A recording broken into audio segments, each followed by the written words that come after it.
Reading is to the mind what exercise is to the body. You need to read often and read regularly. You really do, to exercise your mind.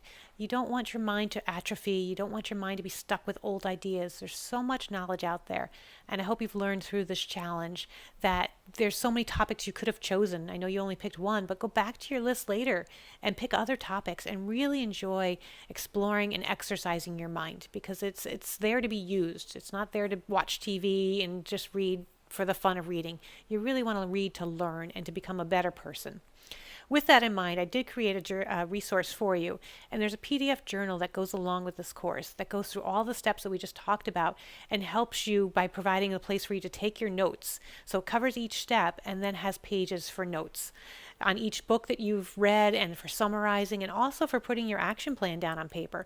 So if you want to get this journal, again, it's free. Go into the resources section down below and you'll see the link to download it, and there's a password that you need to get onto that page. So I hope that you'll take the time, number one, to download this, but more importantly, to incorporate what you've learned in this course. Take action. Don't just take this course and say, oh, that's nice, and put it away on a shelf. This is all about expanding who you are and becoming a better person, or maybe having a better future than the one that you've already got in mind.